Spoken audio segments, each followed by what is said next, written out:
Le derme, la couche nourricière et régulatrice de la peau. Le derme, c'est la couche située sous l'épiderme.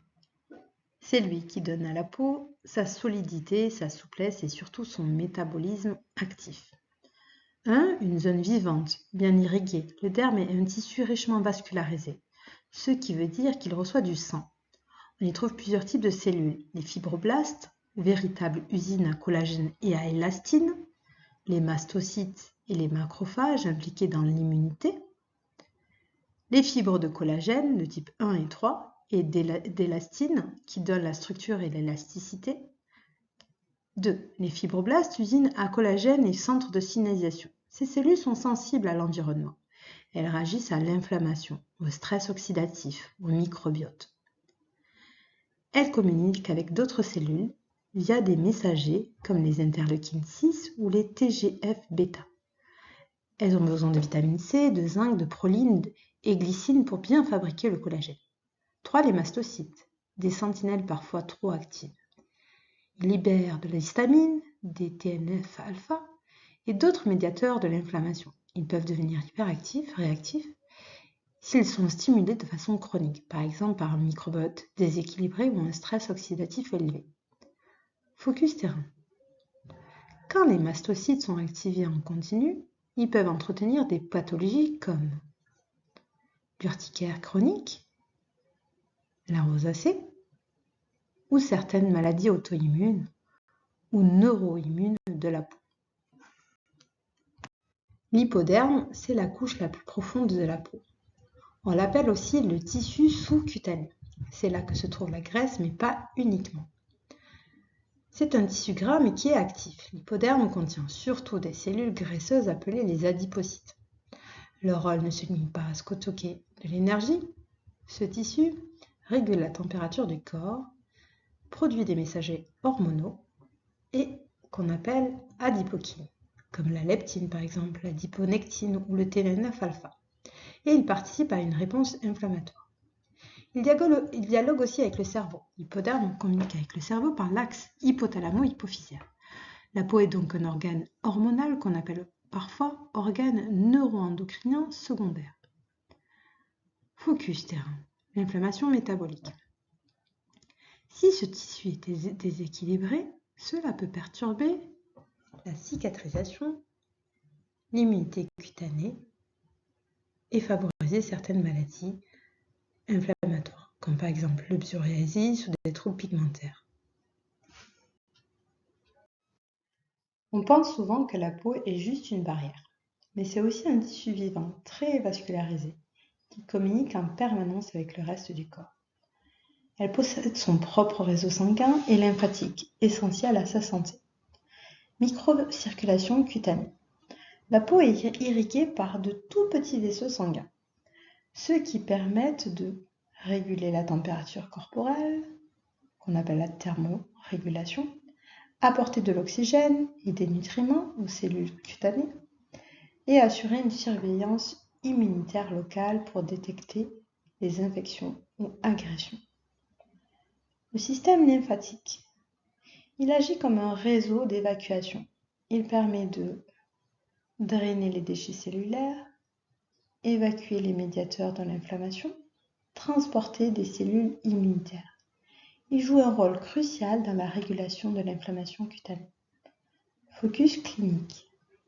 Si ce système de drainage est ralenti ou saturé, cela entraîne de la rétention d'eau qu'on va appeler œdème, une stagnation des toxines et une baisse de la vitalité des tissus, perte de trophicité.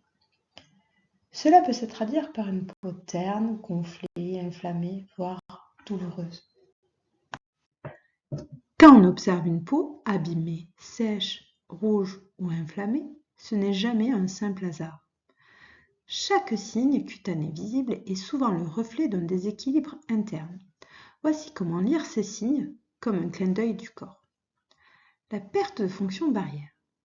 La peau devient sèche, sensible, sujette à l'eczéma ou aux rougeurs. On suspecte une altération de la filagrine, un déficit en zinc ou en oméga 6 ou un microbiote cutané appauvri. L'approche fonctionnelle, ce sera de soutenir la production de filagrine et de renforcer la barrière lipidique avec des soins et des nutriments ciblés. L'hyperactivation mastocytaire.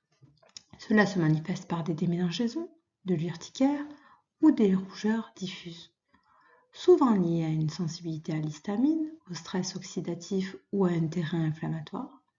L'approche fonctionnelle sera de donner de la DAO, quercétine, magnésium et gérer le stress oxydatif.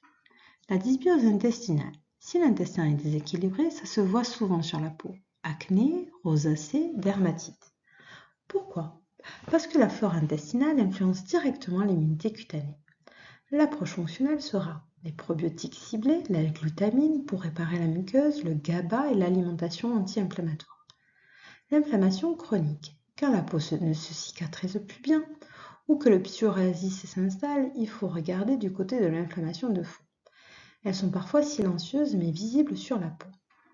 L'approche fonctionnelle sera la prise d'oméga 3, de curcumine et un rééquilibrage alimentaire, surtout en cas de surpoids ou de fatigue chronique. Les 4 piliers à garder en tête quand on veut vraiment agir sur la peau de l'intérieur et de l'extérieur. Préserver l'intégrité de la couche cornée. La couche cornée, c'est le bouclier de notre peau. Elle nous protège du monde extérieur, empêche l'eau de s'évaporer et maintient l'équilibre. Mais elle est fragile. Un pH trop élevé, un manque de lipides ou de filagrine et elle se fissure. On pense céramides, soit en pH physiologique, booster de filagrine. Soutenir les fibroblastes. Les fibroblastes sont les usines de notre derme. Ils fabriquent le collagène, réparent la peau et communiquent avec le système immunitaire. Mais pour bien booster, ils ont besoin de carburant.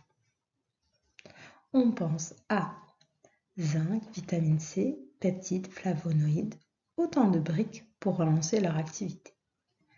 Réduire l'inflammation via la voie neuro-immunitaire.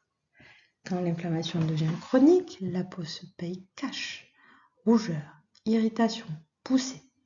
Et souvent le cerveau est dans la boucle. Stress égale inflammation. On pense oméga 3, plantes adaptogènes, comme de la rhodiole ou de l'ashwagandha, et apaisement nerveux. Restaurer la communication intestin-peau.